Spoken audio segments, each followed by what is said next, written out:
What's going on, everybody? Welcome back to episode 5 of the Max Manus podcast. Thank you all so much for tuning in. We have a really great episode coming your way with JC Escarra.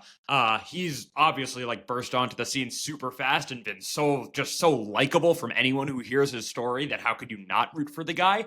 That I really wanted to be able to get him on and hopefully dig deeper, because I think everyone knows about the Uber stuff, obviously has been thrown out a ton, and there are other parts. Everybody saw the Boone video when he made the team.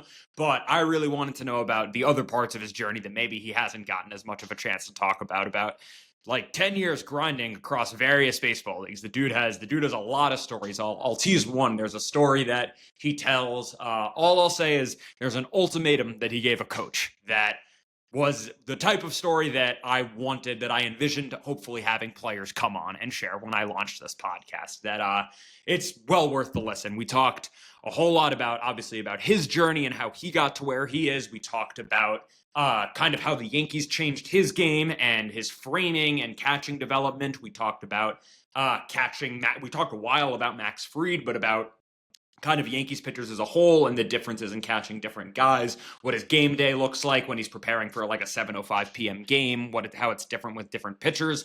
We talked torpedo bats a little bit, and he was awesome. He was so generous with his insight, really kind of didn't hold back. Really, there was no oh, I'm not so comfortable talking about that. He really gave me a lot. So very appreciative of him. I do want to apologize for the fact that I haven't been able to get episodes out as consistently as I wanted. I know it's been a little while since the beta episode came out.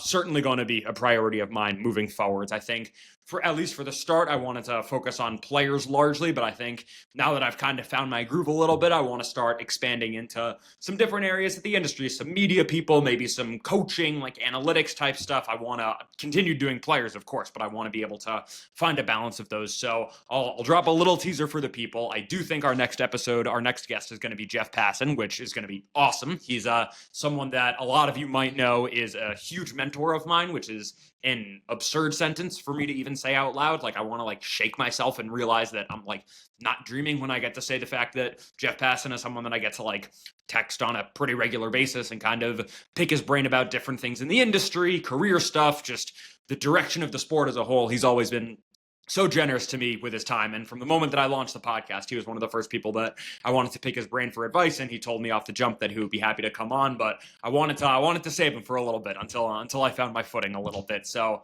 I'm really excited for that. I want to talk to him about his career and how he got where he is, and kind of just overall how he sees his place in the greater landscape of baseball as a whole, the future of the sport. So that'll be really, really awesome. Hopefully that'll be coming up soon. And yeah, it's exciting to be finally in a groove, really getting a whole bunch of people on the pod from different walks of baseball life. As a lot of you know, was the vision of this pod originally. So yeah, really, really cool. I know I mentioned this last episode as well. It is May 19th, which means we are 9 days away from me throwing the first pitch at Somerset Patriots Jewish Heritage Night, which again, just another almost want to shake myself and slap myself in the face until I realize how cool that is. That's going to be really, really awesome. There's still ticket packages available. I'll drop the links in the description, and you can find it on my Twitter and Instagram, LinkedIn, wherever you follow me. Yeah, I know I mentioned this last time, but I do unfortunately have to literally throw the first pitch and then run right to get to an Uber to Newark Airport for a 9 p.m. flight. So I apologize for the fact that I'm not going to be able to hang around and mingle during the game.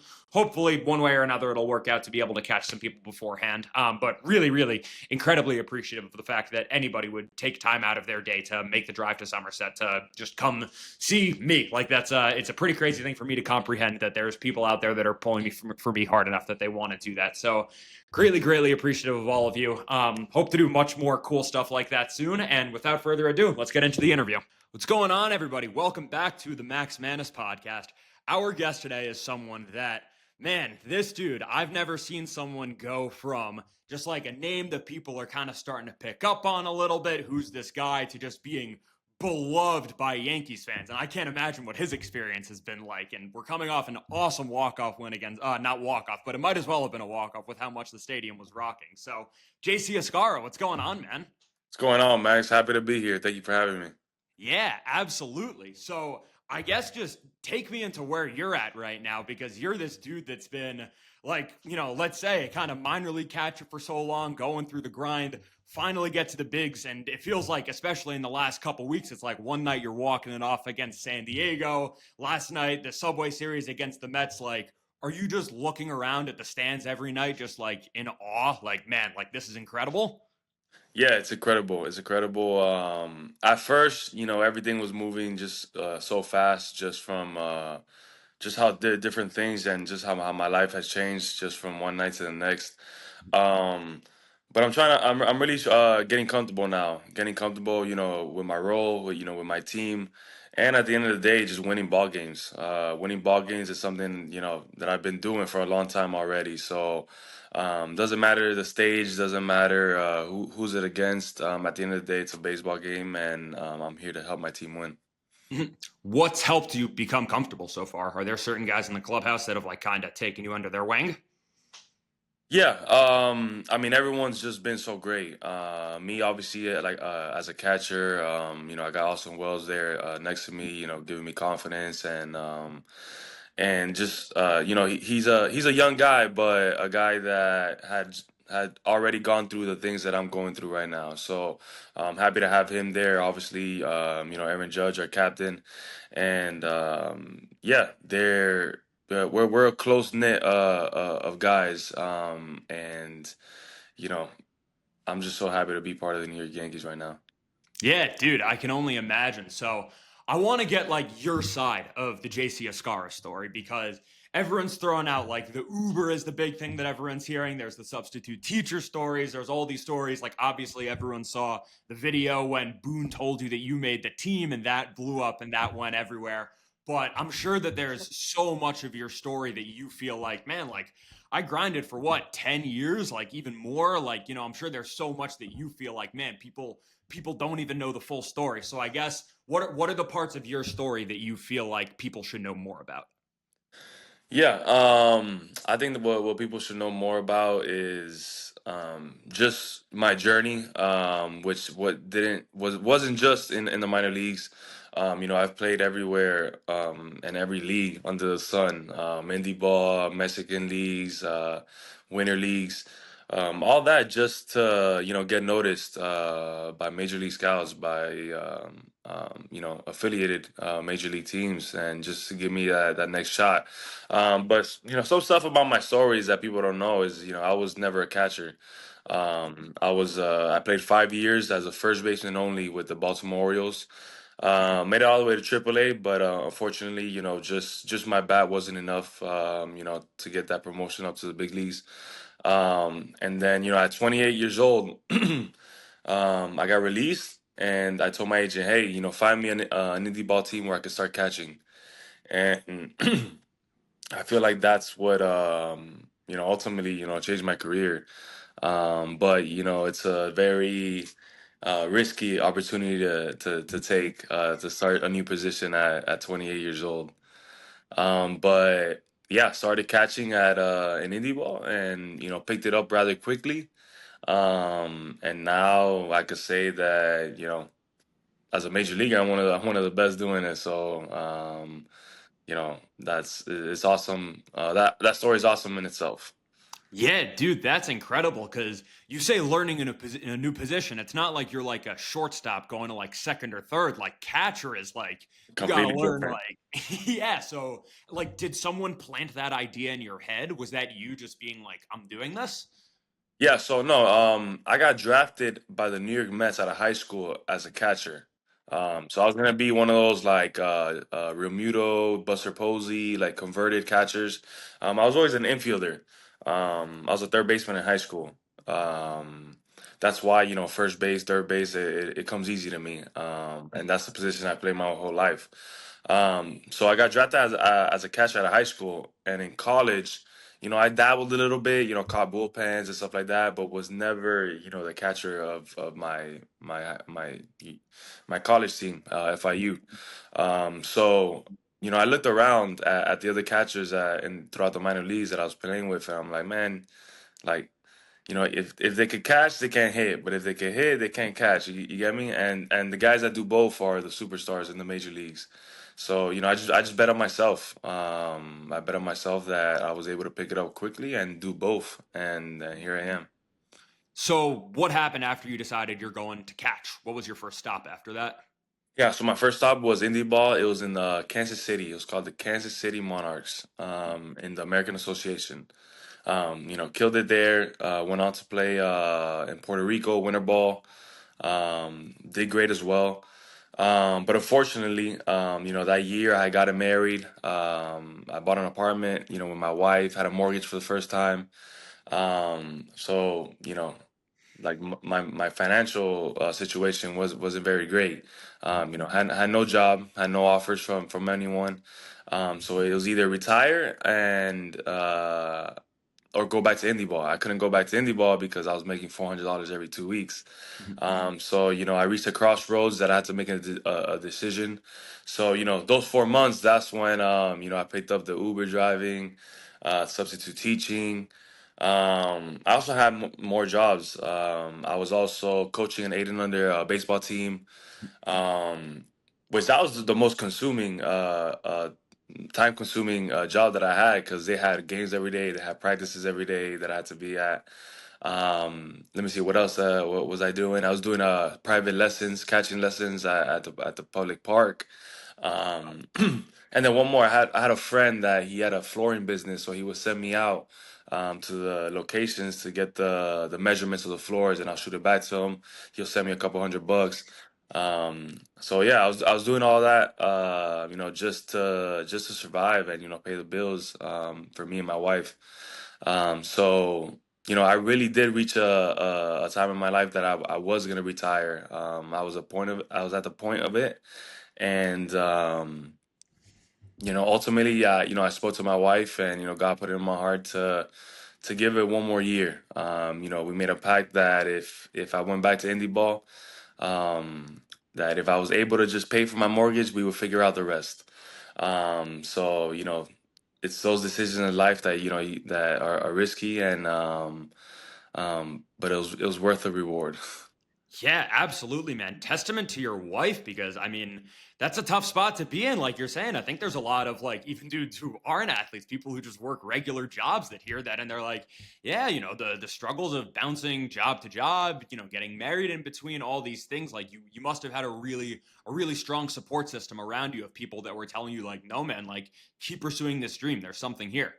I was, yeah, yeah. I did. I had, my wife, my family, and then I couldn't go back to that indie ball team because they weren't paying that much. So I begged the coach to trade me to another indie ball league where Wow. I could earn a little bit more and I could, keep the dream alive. So I would tell him, hey man, like if you don't trade me, I'm literally gonna retire from baseball for the rest of my life and I'm not gonna play no more. I mean, if you are who you say you are and you care about me and this and that, please trade me to another team because I was a good player for him. But at the end of the day, he has a job and he needs to win, and he wants the best players on his team. So I mean, it was a tough situation in his part, but ultimately, he did the right thing, traded me to another league, the Atlantic League, to the Gastonia Honey Hunters was the name of the team. Traded me over there, and that's what gave me the opportunity to keep playing one more year. Wow, that's an incredible story, dude. This is why we do this podcast because everyone just knows the Uber stuff. No one knows the story of JC Escarra went to his manager and said, "If you don't trade me, I'm gonna retire." That's awesome. Yeah, no, Uh, and no, yeah. and there's so many like cool, like not cool, but like funny like stuff you know, throughout like that I've never told nobody, but I could mention another one in this podcast is when I was substitute teaching, I remember there was a day I was the PE coach was sick or something, so I was, taking over his class. So we were outside. The baseball field is right next to the outdoor basketball hoops, and my class was just whatever you're playing, and there was a high draft pick that year, practicing at the time that I was teaching my class. When I was teaching, I was more like like making sure no one died. But uh, I remember there was a bunch of scouts, just South Florida area scouts, and they were here to see this kid. So I would go one by one and tell them, "Hey, if you need a left-handed hitting catcher, I'm your guy. Hey, if you need a left-handed hitting catcher, I'm your guy." To each one, and I guess they took it as a joke, but I'm sure they see me now. Yeah, exactly. Not much of a joke anymore. Yeah, Um, yeah, dude, it's awesome. I feel like in baseball, like not everyone has your story, but so many people have their own stories of, things that were difficult along the way, but there was something in them all along that was just like, man, like I have to make it. I'm not going to let myself give up. And I think it comes from a place of like everyone loves baseball, right? Like we all love baseball for different reasons. Like if you asked the 26 guys in the Yankees clubhouse, why do you love baseball? Like every single guy might have a different answer, right? yeah. So I guess take me back to like the early days. Like how did you first fall in love with baseball? How did this become something that you were like, not only do I want to dream on this, but I'm willing to like really like put up with some stuff for a long time, put up with some life challenges because like clearly baseball means a lot to you. Yeah, baseball means a lot to me, and I think now, um, it's less about the success and all that. It's more about just the people I've met, the relationships I've built. Going out every night on a team and competing against another one. I think that gives me the most joy now. Just as have matured, and as a player in baseball. But back to the early days. In South Florida, we play baseball all year round. So I wasn't that type of kid that played different sports. Like it's always been baseball, always been baseball. And ever since I was 12, 13 years old is when I really made it a focus. Like my dad didn't have to, beg me to go practice at the park. Like I'm the one telling him, "Hey, let's go. Like I got to hit today. Hey, I got to go to the gym today. I want to be the best at this." So I really saw, that I was good. I was good when I was younger. I took what I was good at, and I told myself, hey, let's see where this takes me, and how good um, I could get. Take this talent and work hard and see where we could go. So ever since right before high school, middle school is when baseball really became the main focus of my life. How did your like appreciation of the game change when you, well, not started catching because you had been catching, but I guess like how is your perspective of the game different as a catcher versus the other elements of the game, if that makes sense? Yeah, way more. I just appreciate the mental aspect of it. I've never been more locked into a baseball game. And I kind of, as a catcher, see it as like a chess match. It's not always about that, like, going, 3 for 3, or making a diving catch or none of that. It's more about, for me specifically, it's more about, reading, the other teammates' swings, what working well with the pitcher. Because let's say maybe uh, we, Juan Soto is hitting, and we have a pitcher that maybe he could do some damage. Like how can I help my pitcher, win, that at bat against, Juan Soto. So those are stuff that I really think about now as a catcher. And I feel like it helps my hitting as well. Like I'm so focused on catching that hitting is secondary. My first priority job is to, work well with the pitcher and have a good game defensively than hitting. I think hitting is always going to take care of itself. Yeah, you talk about, and you're right about how, like, when you're a catcher, you just have to see the game so differently. When you took those however many years off where you weren't catching, or when you were catching less, I don't know if you were catching a little bit in between, but when you got back into it, did you immediately like snap back into it and you were like, oh, I remember this is the catcher mindset? Or did it take you a little while to start remembering how to see the game from that perspective? Yeah, it took me a little while, and it's more about just getting to know your pitchers, because everyone's different. Everyone has different pitches. Everyone has different strengths, different weaknesses, and it's knowing what your pitchers is best at, and using that, manipulating that into like what you want to do. You get me? But I've had these past couple years. I've learned more than other people have their entire lives. Just with the Yankees, which they do a phenomenal job with catchers, and just the coaches that I've had. In Mexico, I had Benji Molina Wow, awesome. as my manager. Then I go fast forward. I play in the Caribbean Series with Puerto Rico and in Dominican, and I have Yadi Molina as my catcher for 2 years. So, well, not 2 years, like 2 seasons of winter ball. So imagine that, like having a Hall of Fame catcher as your manager, like all the things that you learn. And people ask me, yeah, man, like what'd you learn from him? And I always say the same thing, like I don't know if I was already good physically as a catcher, but he never, said nothing about my throwing, blocking, nothing physical. It was always the mental part of the game. Yeah, it's interesting because there's so much to learn, right? And I can imagine that the stuff that you're learning from some Yankees front office guy who's super smart and sees all these things that he can tweak in your game, that's super valuable. But it's also, I'm sure, so different from the type of advice that you're getting from another catcher. So there was one thing that was interesting that I noticed that I wanted to ask you about. When you had your walk-off against the Padres, when you're doing your post-game interview on the field after the game, I noticed you went out of your way to not only shout out Judge and the teammates in Boone, but you gave a shout out to Cashman and the guys upstairs. And I'm sure part of that is that you're just a nice guy and you want to give everyone credit.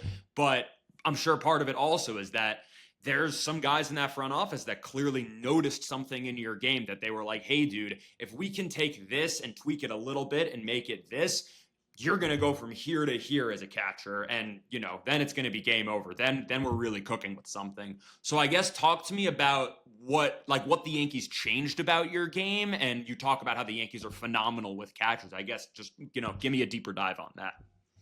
Yeah, so I did mention Cashman, in my post game interview, and yeah, I did it for that same exact reason. Like those guys, gave me a shot, and stuff like that. The reason I mention it is because stuff like that, like my story, it doesn't happen. You don't hear guys that they get from indie ball and end up the next year in the major leagues, and not just for like a fill-in role. Like like they wanted me, to be in that role. So I thank them for giving me a shot and believing in me. But as a development standpoint, like with catchers with the Yankees, I mean they're in first place from all other 29 other baseball teams. Um, but if I had to choose, what they've helped me the most is probably just receiving. I think now the game has changed as catchers. There is just so much more valuable in stealing strikes. I could give an example. If there's a 1-1 count, the pitcher throws a pitch, right?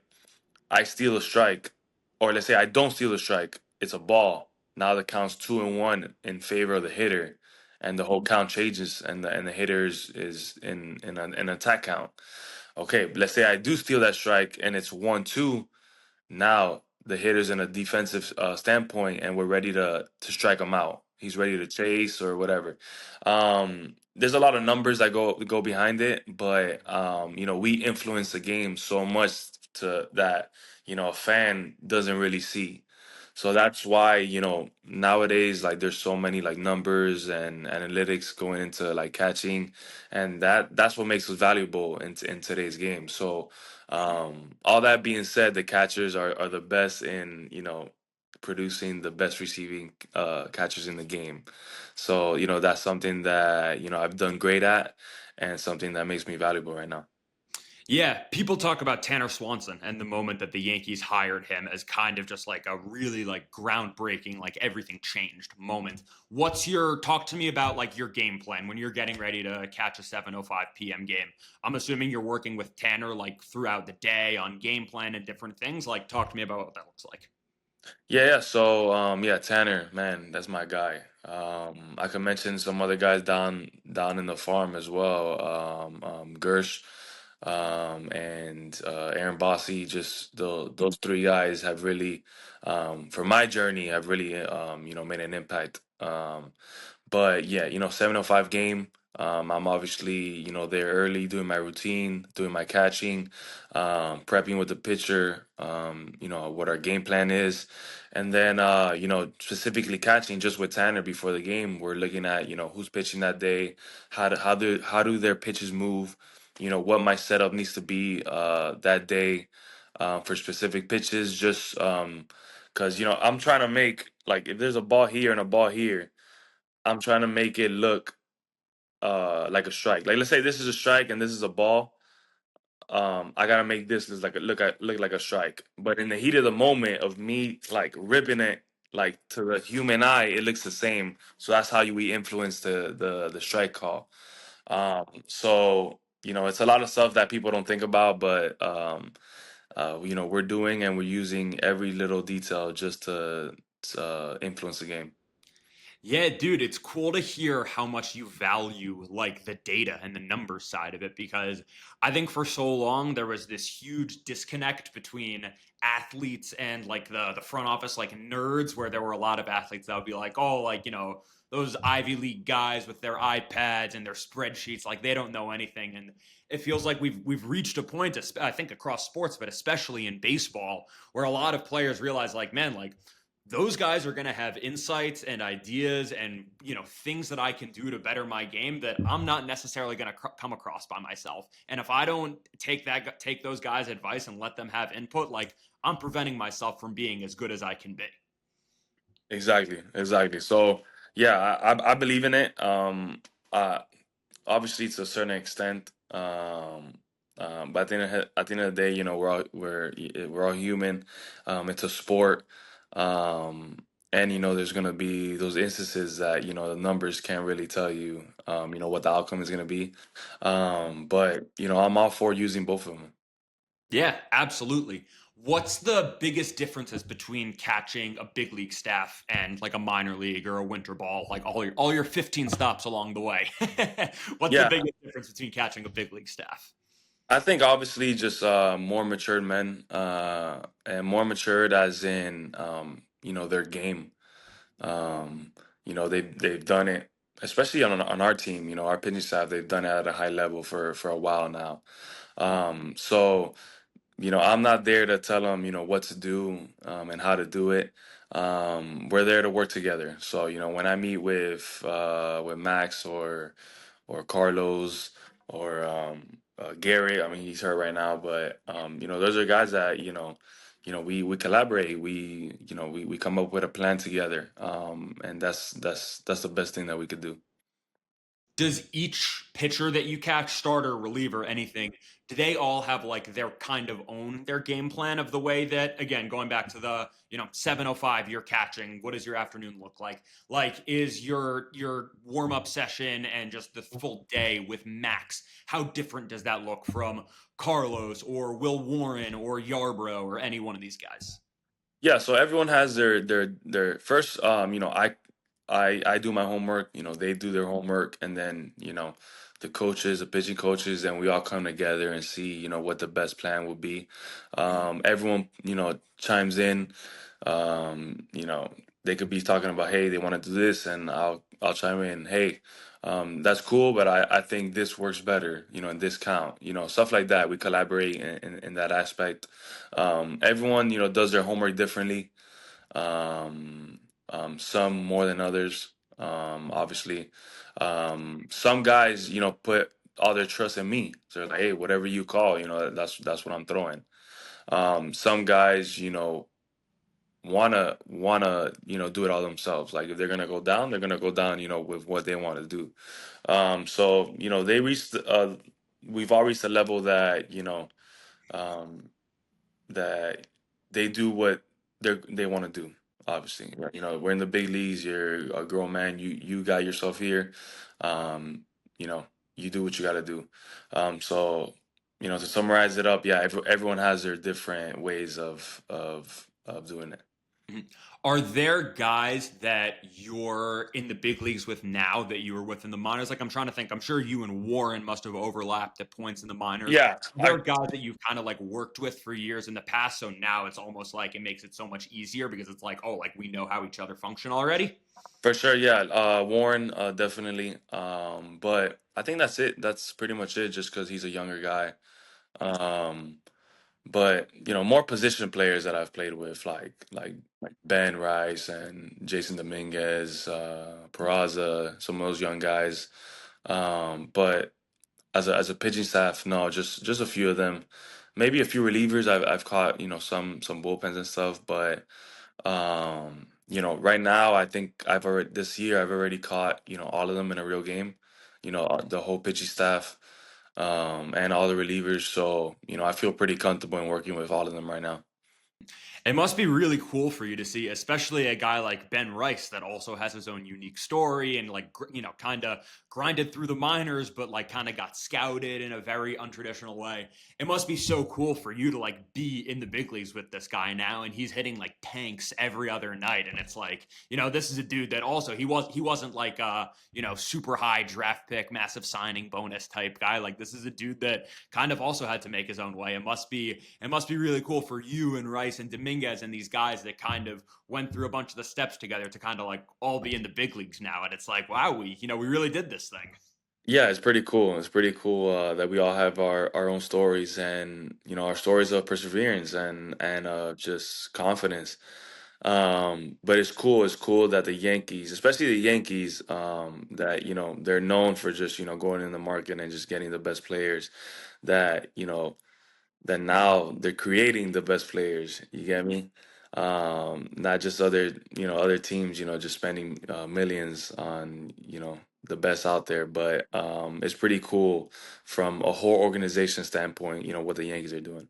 Mhm. Yeah, you're right. We had my first two guests were Eric Razelman and Harrison Cohen, so a couple pitching prospects that I know you know a little bit, and they both said very similar things to you. That they were like, "Man, this organization just knows how to develop good baseball players." So we've talked about the catcher side, but I guess from the pitching side, talk to me about what you see from how the Yankees develop their pitchers. That's a little bit different from other organizations that really separates them from the rest. Yeah, I think just like in the catching, like just how like they do with catchers, very big into analytics. Um, and I feel like they have a way of getting these power arms and turning them into pitchers. Um, I think that's the best way. I don't think you could get a pitcher and turn him into a power arm. I think that's just something like you're born with. But they get these power arms and turn them into pitchers, and next thing they're saying, man, like, where did this guy come out of, throwing 98, from the minor leagues? It's like, no, like, he was always there. They just turned him into, a great pitcher. So that's just another shout out to the Yankees development on what they're doing down in the farm. And there's so much more coming. So, Yeah. Well, yeah, one of the things Eric was saying was that one of the really cool things is that it's not like they just have like one pitch that they teach everybody and then everybody becomes incredible. Like he said they're really good at treating each pitcher on a case by case basis as like, dude, if we introduce a sweeper for you, it's going to be great. This other guy, I don't know if a sweeper is going to work so well for him. And he said, it's both with young guys and when you see like Ryan Yarbrough is a great example, like veteran arm, kind of been bouncing around a couple teams for a few years, but the Yankees are not afraid to just bring in, him, a Carrasco, a Fernando Cruz, like older guys and say like, hey man, like, you might not be, fresh out of college anymore, but we still see something in you. We think we could tweak something in your game. yeah, so they see everyone, yeah, just like you said, differently. Whatever they have, they do it at an elite level. Like Fernando Cruz has an elite splitter. Yarborough, crafty lefty, at an elite level. And then you bring in a power arm like whoever it is. But something that Eric was telling you, which is very true, is teaching them the pitches. Like, let's say they'll say, "Hey man, your sweeper, your sweeper's elite. Stop throwing the curveball. You just throw a sweeper and the fastball." And then they'll make you not throw the curveball no more. Like, you're not throwing curveball. And then another guy, um, hey, your sweeper is not great. It's not bad, but it's not great. Your slider or your changeup is great. You're gonna throw a fastball changeup and not throw a sweeper like that. Like that's what they do. Sometimes like as a hitter, I look at pitchers starting that day and they have 8 different pitches, right? I'm like, first of all, yeah, if you have 8 different pitchers, that means that none of these pitches, are elite, and you're just gonna nibble and just pick whichever pitch to throw. You get me? But if a guy has 2 pitches, you know that those pitches are elite, and he's coming at you, with those 2 pitches. So I think that's something that I've noticed that the Yankees do, and it's benefited them. Yeah, I work at John Boy, and they obviously have this huge, Talking Yanks, huge Yankees podcast, and they love Matt Blake because what Yankees fan doesn't love Matt Blake? And their running joke is that Matt Blake's pitching advice for every single pitcher is just throw that good pitch, like whatever your good Yeah. pitch is, throw it. And listen, man, like it's working. You can't hate on the strategy. Of course not. Of course not. It's working. Mhm. I want to ask you specifically about catching Freed because you were talking about how most guys that have like 7 or 8 different pitches, usually it's like, all right, if you're throwing all these pitches, it's probably because none of them are too great. Max Freed hears that and he's like, nah, man, I got 6 pitches working every single night. So when So you're yeah, back there working with him, what's that? That must be such a different experience. yeah. So it's actually easy working with Max Fried because he's a top 5 pitcher in the world. So his 6 pitches are 6 elite pitches. So it's the easiest thing because he could throw any pitch at any count. Like you don't really know like what he's gonna come with. So I could just call any random pitch. Obviously, what I think would be best, but um, I could call any pitch and he's gonna throw it and have success with it. So it doesn't really matter what he throws. He's just so good.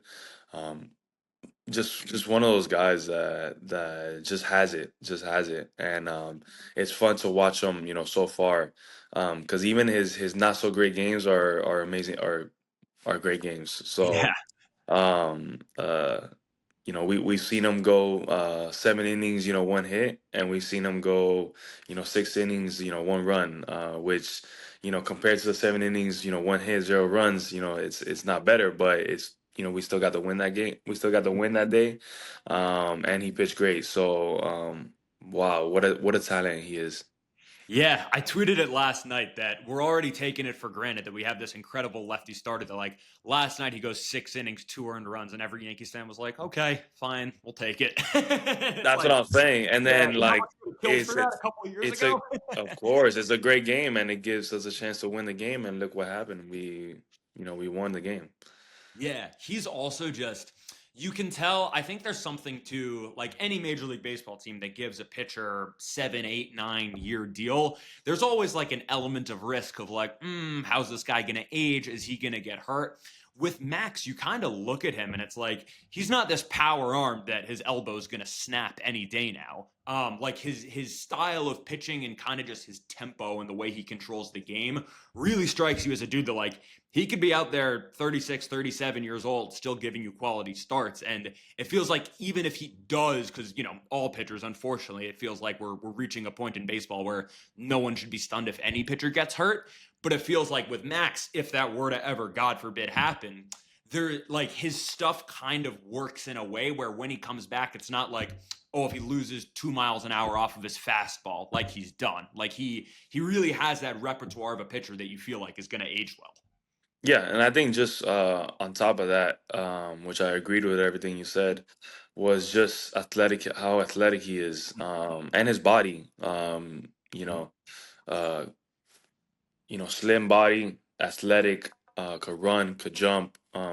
He's an athlete, so I think just those are just stuff that are gonna take him, to the end of his career, just dominating.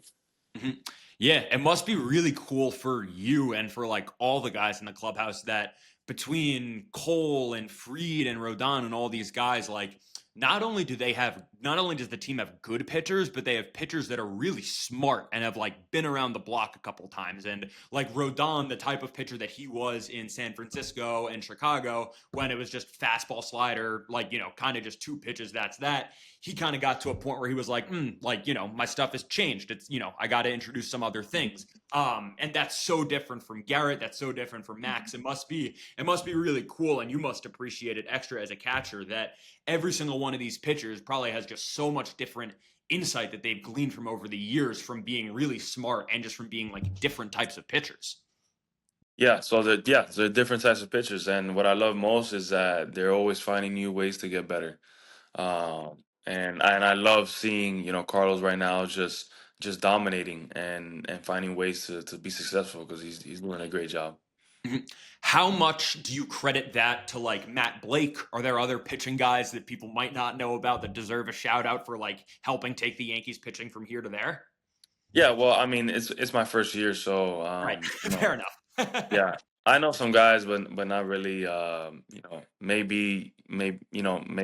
leave out some guys, so I don't want to mention I any got you. names. But of course, Matt Blake, and just to Carlos's sake, just being open, um, just to being open to change and being open to people that trying to help him, which that's the biggest part because he could say no and just be like, hey, I'm gonna do it my way or highway, and that's it.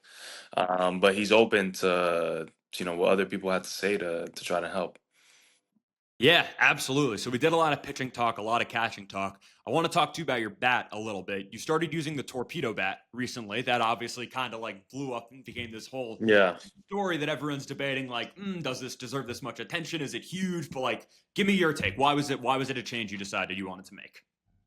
No, I mean it's just I decided to make it just from talking to the guys down in our analytic guys, and it makes sense once they broke it down to you, like why would you have the biggest part of the barrel at the end of the bat when you don't hit the ball at the end of the bat, you hit it on the barrel. So those foul balls could maybe be balls that you put in play, or let's say is this the bat and the ball, you barely miss it, but now instead of striking out and missing it, you're fouling it off and getting another pitch. So it kind of makes sense. At the end of the day, it's still a wood bat, and you still gotta make contact with it. Um, but it's just another thing that if it helps, great. If it doesn't, then I mean, it's not gonna hurt me. That's what I'm trying to say. So it's just another part of the game where we're trying to get just a little bit better. Yeah, I know there were some guys bought in immediately. Like Volpe was obviously the big name that everyone was throwing out there. There were some other guys that I think tried it or didn't even try it at all because they picked up the bat and they were like, "This is weird. I'm not doing this." And like, there's a lot to be said for the data, but there's also a lot to be said for like feel. And like, if you're a hitter and the bat suddenly feels weird, like that is difficult. That is something you have to factor in.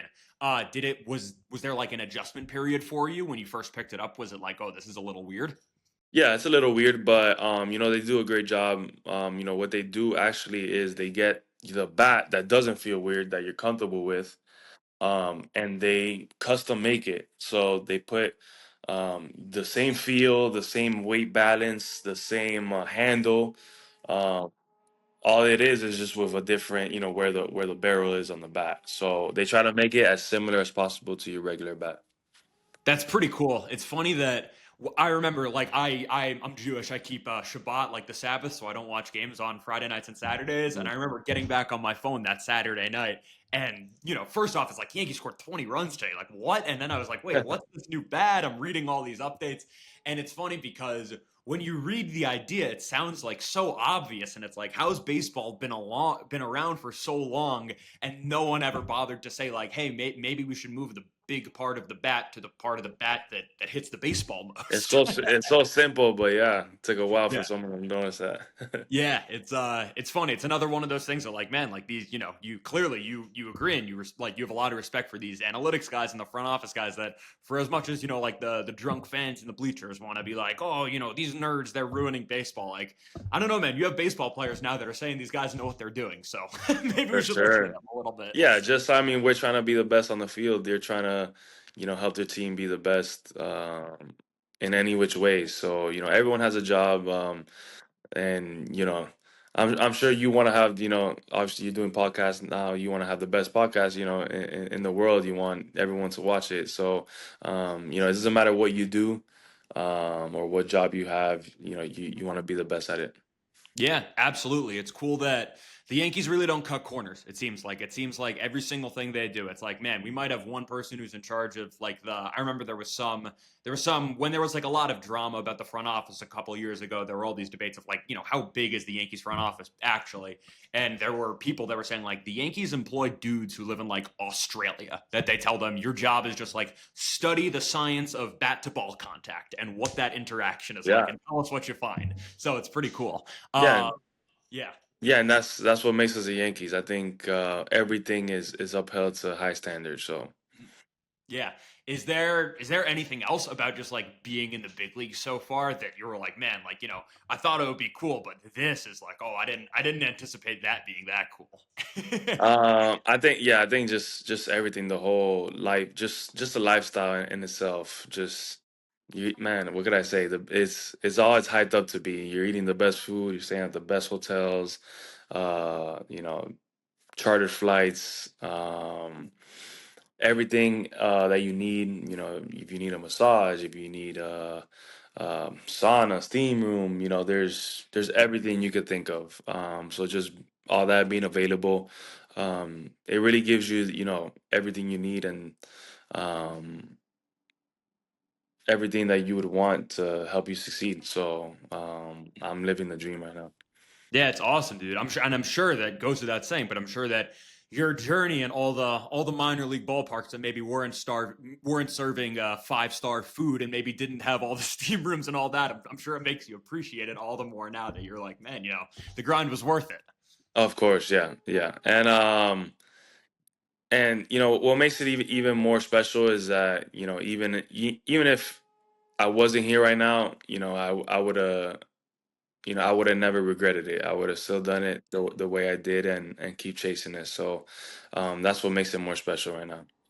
Yeah, it's awesome, dude. You're like I said it before, but your story is I think inspirational not just to baseball players, like not just to people that exist in that world. Like I think everyone can understand. Like everyone likes an underdog, right? And not just an underdog, but a guy who grinded for like 10 years and put up with a lot of crap. And like you said, Yeah, like understandably thought really hard about walking away from the game, and you yeah, made kind of an ultimatum, and you were like, man, this is it. So it must be like I guess is it hard for you to kind of strike the balance of wanting to live in the moment and be like this is awesome, and obviously like your focus has to be the day to day. You have to be locked in on okay, I'm catching tonight. I got to prep to catch Carlos Rodon, but you also kind of want to be able to have that perspective and be like, man, like I can't get too caught up in the moment because I do want to appreciate like I'm living the dream right now. That's pretty awesome. yeah, yeah. So what I do is I always tell myself like just be appreciative of being where I'm at. But now, like I said, I feel more comfortable and that's all that stuff about Uber and all that, like it's out the door already. Like I'm a major leaguer, I'm a Yankee, I'm here to help my team win. And that's it. Every day, I'm thankful for being there. And then that's it, it's go mode. It's I'm just another guy on the team. I got Aaron Judge next to me, I got Bellinger, Goldschmidt, and that's it. Like who we going against? We got the Mets today. All right, let's go. So that's the way I see it right now. My story is my story, and it's what made me me. But that's it. We're here, and where I'm trying to get that ring. So You made it, dude. Hey, sounds good to me. I think every single Yankees fan likes that last sentence right there. exactly. Exactly. JC, you've given me so much of your time, man. Dude, really, really appreciate it. I think every single Yankees fan and baseball fan that listened to this, I hope is walking away from it being like, one, I like JC Escarra so much more. I didn't think I For could sure. like him more, but now I do. And having a greater appreciation for like, dude, that story of you going up to your manager and being like, if you don't trade me, I'm retiring. Like Literally. that's incredible, dude. That's like real like Yeah. romantic baseball stuff. So it's Literally. it's awesome, man. It gives me a lot of joy and it gives me a lot of appreciation for every time I see you go out there every night. Now I'm gonna be thinking about in the back of my head, like, man, that's the guy that demanded a trade if he wasn't, so that he couldn't retire. Exactly. No, I appreciate it. I appreciate it. That's why I want my story, everyone to hear it and hopefully, they pull for me just how, you're gonna pull for me now too. So I appreciate you and thank you for having me. Absolutely, dude. We'll have to do it again soon. Sounds good, my brother.